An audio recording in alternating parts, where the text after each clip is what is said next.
ക്രോധത്തിന്റെ ഒരു ദിവസം, the day of റാത്ത് എന്നൊരു ടാഗ് ലൈനോടുകൂടി ഒരു സിനിമ റിലീസാകാൻ പോകുന്നു. സെൻസറിങ് കഴിഞ്ഞു. അതാണ് ഇന്നത്തെ ഒരു പ്രധാനപ്പെട്ട വാർത്ത. സിനിമ വേറെ ഒന്നുമല്ല, നമ്മളുടെ മമ്മൂട്ടിയെ, പത്രക്കാരെ ഇത് വായിച്ചാൽ ചിരി വരും, മമ്മൂട്ടിയെ ഭയപ്പെടുത്തുമോ പ്രണവ് മോഹൻലാൽ എന്ന ഒരു ചോദ്യം ചോദിച്ചുകൊണ്ടാണ് ഇവർ വാർത്താ പ്രാധാന്യത്തോടെ കൊടുത്തേക്കുന്നത്.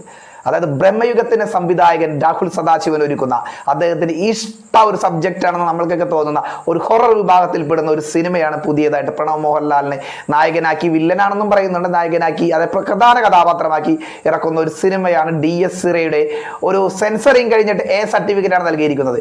നമ്മുടെ ബ്രഹ്മയുഗം, അതെ, മമ്മൂട്ടിയുടെ ആ ഒരു വേഷപ്പകർച്ച, ആ ഒരു അഭിനയ മുഹൂർത്തങ്ങൾ നാം എല്ലാവരും ഇഷ്ടപ്പെട്ടതല്ലേ. അതായത് ആ ഒരു കഥാപാത്രം ചെയ്യാൻ മമ്മൂട്ടിക്ക് കഴിയും. മമ്മൂട്ടി അത് അവിസ്മരണീയമാക്കിയിട്ടുണ്ട്.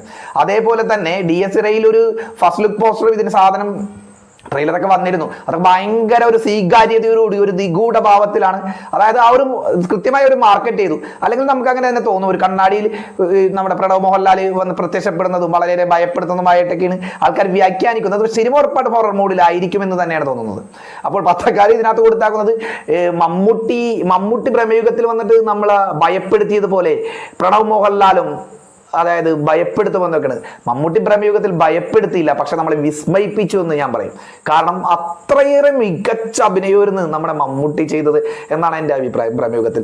അതായത് ഈ പ്രാവശ്യത്തെ, അതായത് 2025 ഇതിന്റെ സ്റ്റേറ്റ് അവാർഡ് പ്രഖ്യാപിക്കാൻ പോകുമ്പോൾ മമ്മൂട്ടിയുടെ ബ്രഹ്മയുഗവും മത്സരത്തിലുണ്ട്, മോഹൻലാലിന്റെ മത്സരത്തിലുണ്ട്, വളരെ മത്സരത്തിലുണ്ട്, വിജയരാഘവൻ, ആസിഫ് അലി, കുറെ പേരുണ്ട്, അപ്പൊ മത്സരത്തിലുണ്ട്. അപ്പൊ അതായത് മികച്ചവർക്ക് തന്നെ ഒരു പുരസ്കാരം കിട്ടട്ടെ എന്ന് ആഗ്രഹിക്കുന്നു. അതല്ല ഞാൻ പറഞ്ഞു വരുന്നത്. പക്ഷെ ബ്രഹ്മയുഗത്തിന്റെ കാര്യം എടുക്കുമ്പോൾ ബ്രഹ്മയുഗത്തിലെ ക്യാരക്ടേഴ്സ് ഒക്കെ ഏറ്റവും അടിപൊളിയായിരുന്നു.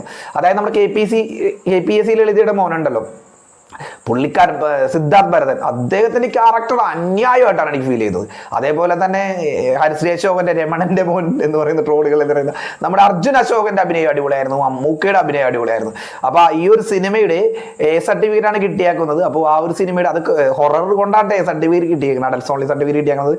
കുറച്ചുകൂടി ഹൊറർ പശ്ചാത്തലത്തിൽ ഒരുങ്ങുന്ന മൂവിയാണ്. അപ്പൊ അത് ബ്രഹ്മയുഗത്തേക്കാൾ നമ്മെ എന്താ പറയുന്നത് ഇഷ്ടപ്പെടുത്തുമോ ഇല്ലയോ എന്ന് കണ്ടറിയുന്ന കാര്യമാണ്. അതായത് ഏതായാലും ആ സിനിമയ്ക്ക് എല്ലാ വിജയങ്ങളും നേരിട്ടുണ്ട്. ഒരു കൊച്ചു വാർത്തയാണ് നിങ്ങളോട് വന്ന് പറഞ്ഞത്. അത് എനിക്കൊന്ന് പറയാൻ തോന്നി. കാരണം എന്ന് വെച്ച് കഴിഞ്ഞാൽ ആ ഒരു വ്യത്യസ്ത ശൈലിയിലല്ലേ ബ്രഹ്മയുഗം നാം കണ്ടത്. അപ്പൊ ഇതും ഒരു വ്യത്യസ്ത ശൈലിയിലായിരിക്കുമെന്ന് എനിക്ക് തോന്നി.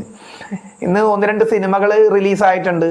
പ്രദീപ് രംഗനാഥന്റെ ഡ്യൂഡ്, അതായത് പിന്നെ പെറ്റ് ഡിറ്റക്റ്റീവ്, ഷറഫുദ്ദീൻ്റെ, അങ്ങനെ സിനിമകൾ റിലീസായിട്ടുണ്ട്. എല്ലാവരും പോയി തിയേറ്ററിൽ പോയി കാണുക. ഞാൻ ഇതിനകത്തൊന്നും റിവ്യൂ പറയുന്നില്ല. സിനിമകളൊക്കെ നല്ലതാണ്, പോയി കാണുക എന്നുള്ളൊരു അഭിപ്രായമുണ്ട്. തിയേറ്ററിൽ തന്നെ മസ്റ്റ് വാച്ച്, തിയേറ്ററിൽ തന്നെ പോയി കണ്ടു കഴിഞ്ഞാൽ നിങ്ങൾക്ക് ആ ഒരു ഇത് കിട്ടുള്ളൂ. പ്രഗത്ഭരായ ആളുകൾ റിവ്യൂ പറയാനിരിക്കുമ്പോൾ ഈ ഒരു ഞാൻ വന്ന് റിവ്യൂ പറയേണ്ട ആവശ്യമില്ലല്ലോ. നല്ല സിനിമയാണ്, പോയി നിങ്ങൾ നിരാശപ്പെടുത്തില്ല, പോയി കണ്ടോളൂ. അപ്പോൾ ഓക്കെ, അടുത്ത വീഡിയോയിൽ കാണുന്നവരെ എല്ലാവർക്കും ബൈ.